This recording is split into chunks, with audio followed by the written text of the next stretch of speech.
Chapter 7 Outcomes of Democracy Social Science Democratic Politics Part 2 Textbook in Political Science for Class 10th. Chapter 7 Outcomes of Democracy Overview.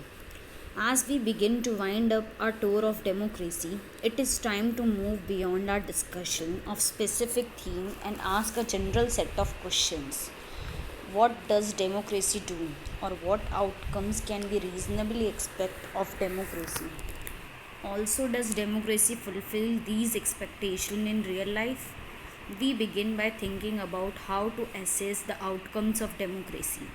After some clarity on how to think on this subject, we proceed to look at the expected and actual outcome of democracy in various respects: quality of government, economic well being, inequality, social differences and conflict, and finally, freedom and dignity.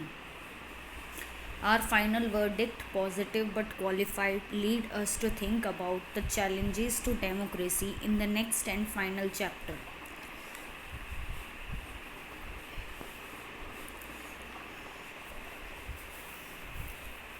How do we assess democracy's outcome?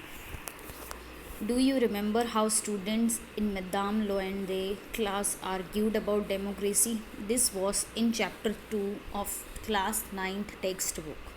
It emerged from that conversation that democracy is better form of government when compared with dictatorship or any other alternative. We felt that democracy was better because it promotes equality among citizens, enhances the dignity of the individual, improves the quality of decision making, provides a method to resolve conflicts, and allow room to correct mistakes. Did we reach these conclusions in Madame Loyen classes?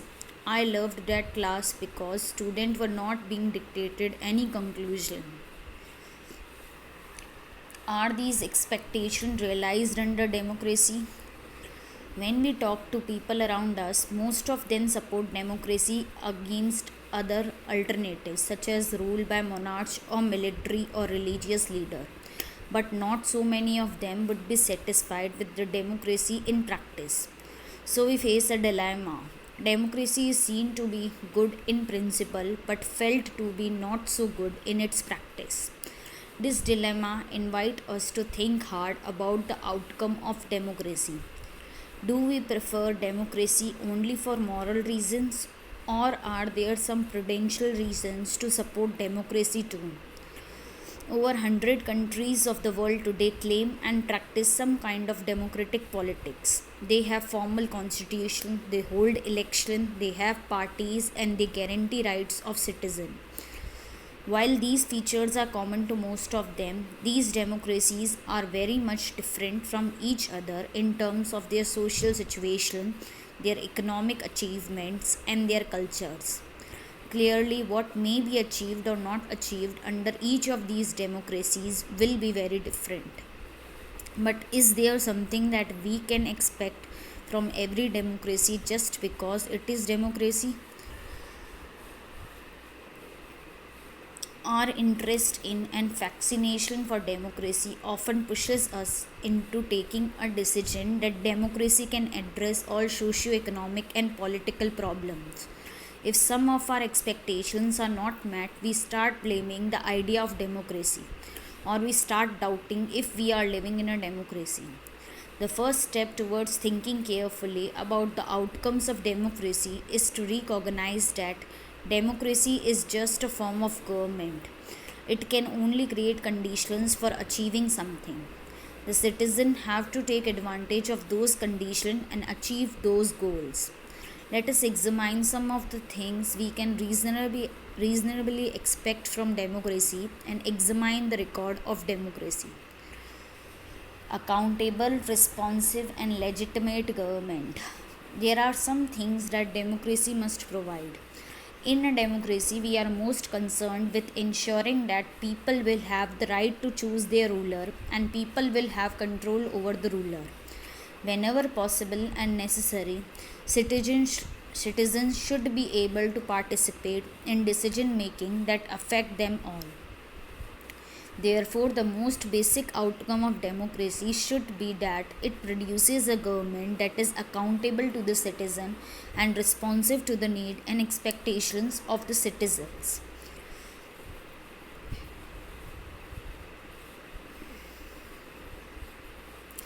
Before we go into this question, we face another common question. Is the democratic government efficient? Is it effective? Some people think that democracies produce less effective government. Is it? Of course, true that non-democratic rulers do not have to bother about deliberalization in assemblies or worry about majorities and public opinion. So they can be very quick and efficient in decision making and implementation. Democracy is based on the idea of deliberation and negotiation. So some delay is bound to take place.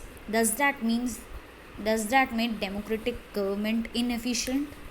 Let us think in terms of cost. Imagine a government that may take decisions very fast, but it may take decisions that are not accepted by people and may therefore face problems.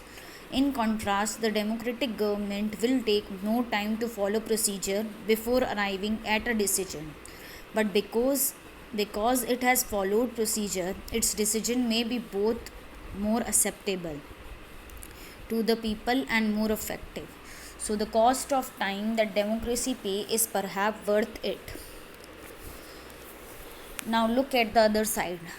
Democracy ensures that decision making will be based on norms and procedure. So a citizen who wants to know if a decision was taken through the correct procedure can find this out. She has a right and the mean to examine the process of decision making. This is known as transparency. This factor is often missing from non-democratic government. Therefore, we are trying to find out the outcome of democracy.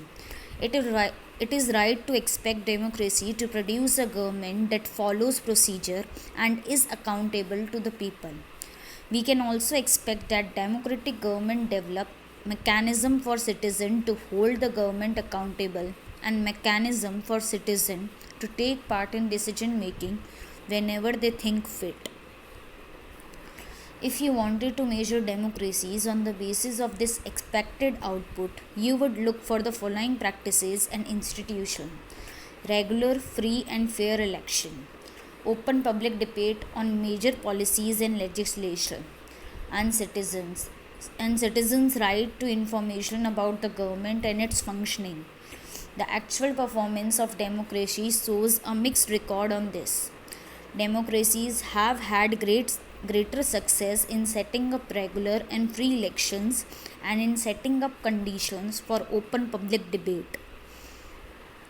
But most democracies fall short of elections that provide a fair chance to everyone and in subjecting every decision to public debate.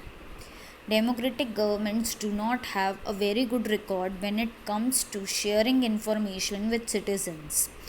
All one can say in favor of democratic regime is that they are much better than any non-democratic regime in these respects. So the best outcome of democracy is that it is democracy. That is what we have discovered after all the mental gymnastic. In substantive term, it may be reasonable to expect from democracy a government that is attentive to the need and demand of people and is largely free of corruption. The records of democracy is not impressive on these two counts. Democracies often frustrate the need of people and often ignore the demand of majority of its population. The routine tales of corruption are enough to convince us that democracy is not free of this evil. At the same time, there is nothing to show that non democracies are less corrupt and more sensitive to the people. There is one respect in which democratic government is certainly better than its alternative. Democratic government is legitimate government. It may be slow, less efficient, not always very responsive or clean. But democratic government is people's own government. That is why there is an overwhelming support for the idea of democracy all over the world. As the accompanying evidence from South Asia shows, the support exists in countries with democratic regime as well as countries without democratic regimes. People wish to be ruled by a representative elected by them. They also believe that democracy is suitable for their country. Democracy's ability to generate its own support is itself an outcome that cannot be ignored.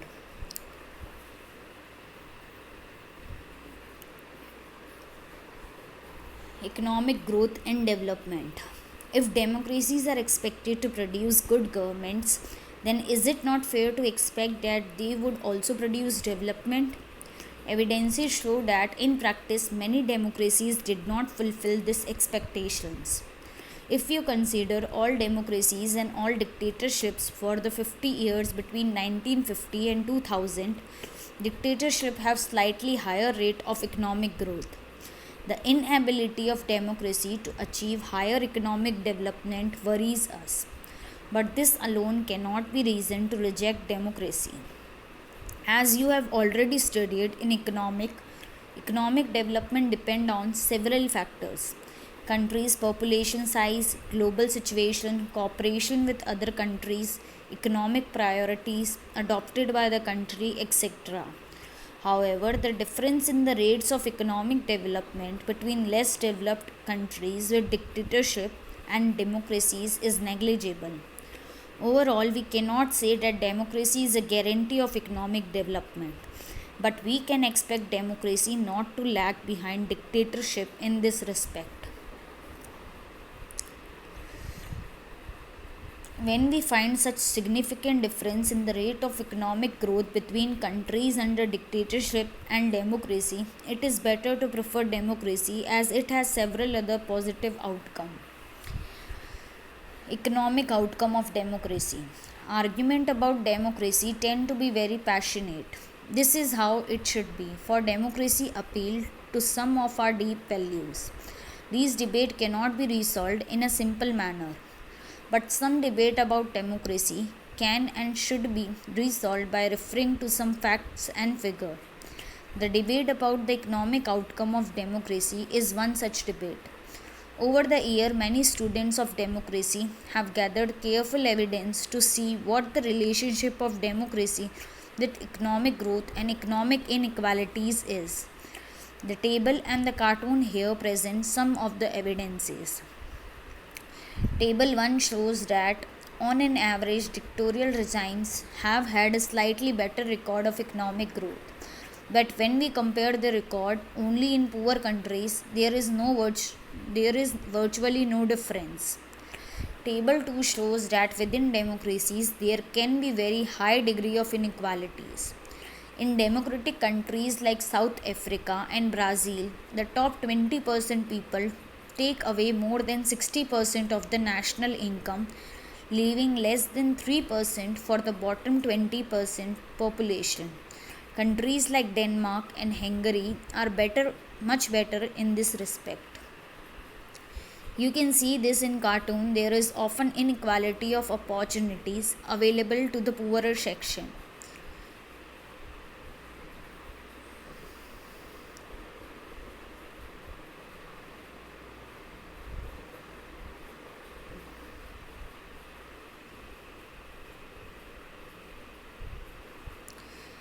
What would be your verdict on democracy if you had to base it purely on economic performance of democratic regime in terms of growth and equal distribution,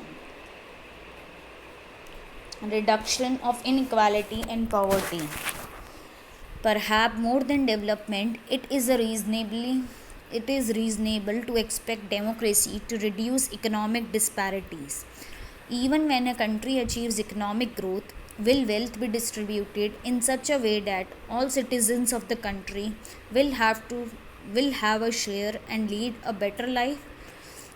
Is economic growth in democracies accompanied by increased inequalities among the people? Or do democracies lead to a just distribution of goods and opportunities? Democracy is the rule of majority. The poor are in majority, so democracy must be a rule of the poor. How can this not be the case? Democracies are based on political equalities. All individuals have equal weight in electing representatives. Parallel to the process of bringing individual into the political arena on an equal footing, we find growing economic inequalities. A small number of ultra rich enjoy a highly disproportionate share of wealth and incomes. Not only that, their share in total income of the country has been increasing. Those at the bottom of the society have very little to depend upon. Their income have been declining.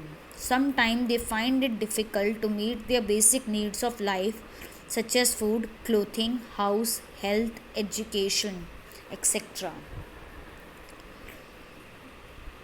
In actual life, democracies do not appear to be very successful in reducing economic inequalities. In class 9th economic textbook, you have already studied about poverty in India. The poor constitute a large proportion of our voter and no party will leave to lose their votes. Yet democratically elected government do not appear to be as keen to address the question of poverty as you would expect them to. The situation is much worse in some other countries. In Bangladesh, more than half of its population lives in poverty. People in several poor countries are now dependent on rich countries even for food supplies. Accommodation of social diversity. Do democracies lead to peaceful and harmonious life among citizens? It will be a fair expectation that democracy should produce a harmonious social life. We have seen in earlier chapter how democracies accommodate various social division. We saw in first chapter how Belgium has successfully negotiated between among ethnic population negotiated differences among ethnic population. Democracies usually develop a procedure to conduct their competition. This reduces the possibility of these tensions becoming explosive or violent. All you are saying is that democracy ensures that people do not break each other's heads.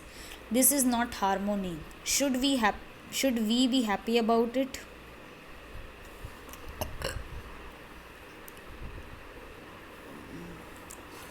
No society can fully and permanently resolve conflict among different groups. But we can certainly learn to respect these differences and we can also evolve mechanisms to negotiate the differences. Democracy is best suited to produce this outcome. Non-democratic regime often turn a blind eye to or suppress internal social differences. Ability to handle social differences, divisions, and conflict is thus a definite plus point of democratic regimes. But the example of Sri Lanka reminds us that a democracy must fulfill two conditions in order to achieve this outcome. It is necessary to understand that democracy is not simply ruled by majority opinion. The majority always need to work with the minority so that government functions to represent the general view. Majority and minority opinions are not permanent. It is also necessary that rule by majority does not become rule by majority community in term of religion or race or linguistic group, etc. Rule by majority means that in case of every decision or in case of every election, different person and group may and can form a majority.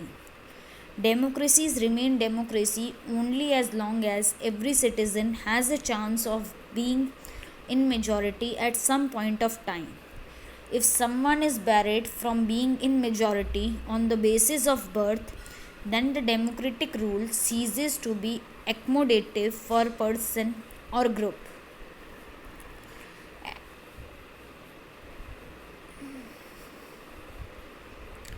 Dignity and freedom of the citizens.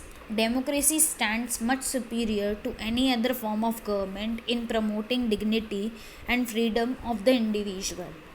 Every individual wants to receive respect from fellow beings. Often conflicts arise among individuals because some feel that they are not treated with due respect. The passion for respect and freedom are the basis of democracy. Democracies throughout the world have recognized this, at least in principle. This has been achieved in various degrees in various democracies. For society which have been built for long on the basis of subordination and domination, it is not a simple matter to recognize that all individuals are equal. Take the case of dignity of women. Most societies across the world were historically male dominated society. Long struggles by women have created some sensitivity today that respect to and equal treatment of women are necessary integrant of the democratic society. That does not mean that women are actually always treated with respect. But once the principle is recognized, it becomes easier for women to wage a struggle against what is now unacceptable legally and morally. In a non democratic setup, this unacceptability would not have a legal base because the principle of individual freedom and dignity would not have the legal and moral force there. The same is true of caste inequalities. Democracies in India has strengthened the claim of the disadvantaged and discriminated caste for equal status and equal opportunity. There are instances still of caste based inequalities and atrocities, but these lacks the moral and legal foundations. Perhaps it is the recognition that makes ordinary citizens value their democratic rights. I am anxious about my board exam, but democracy has so many exams and millions of examiners. Expectations from democracy also function as the criteria for judging any democratic country. What is the most distinctive about democracy is that its examination never gets over. As democracy passes one test, it produces another test. As people get some benefits of democracy, they ask for more and want to make democracy even better. That is why when we ask people about the way democracy functions, they will always come up with more expectation and many complaints. The fact that people are complaining is itself a testimony to the success of democracy. It shows that people have developed awareness and the ability to expect and to look critically at power holder and the high and the mighty. A public expression of dissatisfaction with democracy shows the success of the democratic project. It, it transforms people from the status of a subject into that of a citizen. Most individuals today believe that their vote makes a difference to the way government is run and to their own self interest. Exercise.